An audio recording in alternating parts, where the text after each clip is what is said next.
అమెరికాకు చెందిన Tesla company భారత్లో అడుగు పెడుతోంది. ఢిల్లీ, ముంబైలో షోరూమ్స్ కూడా ఏర్పాటు చేసుకుంటోంది. అయితే టెస్లా మన దేశంలో ప్లాంట్ పెడుతుందా? ఒకవేళ కంపెనీ పెడితే ఏ రాష్ట్రంలో ఏర్పాటు చేస్తారు? తమ రాష్ట్రాల్లో పెట్టాలంటూ తెలుగు స్టేట్స్ ఎలన్ మస్క్ ను కోరుతున్నాయా?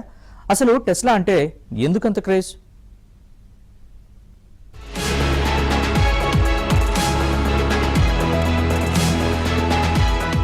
అమెరికాకు చెందిన ఎలక్ట్రిక్ కార్ల సంస్థ భారత్ వస్తోంది. సేల్స్ విభాగంలో ఉద్యోగులను నియమించుకుంటోంది. ఇటీవల అమెరికా పర్యటన సందర్భంగా టెస్లా అధినేతతో ప్రధాని మోదీ భేటీ అయ్యారు. ఇండియాలో ఈవీలను ప్రారంభించాలని కోరారు. తర్వాత కొన్ని రోజులకే భారత్లో నియామకాలు చేపట్టింది టెస్లా. ఈ ఏడాది ఏప్రిల్ నుంచే టెస్లా కార్లను విక్రయించే అవకాశం ఉంది. భారత్లోనే విద్యుత్ కార్ల తయారీ కంపెనీ పెట్టాలా వద్దా అనే అంశంపై ఇంకా ఎలాంటి నిర్ణయం తీసుకోలేదు. ఇటీవలే భారత ప్రభుత్వం నూతన ఈవీ పాలసీని ఆవిష్కరించింది. కార్ల తయారీ సంస్థలు దేశంలో కనీసం $50 కోట్ల పెట్టుబడి పెడితే ఫ్యాక్టరీలను ఏర్పాటు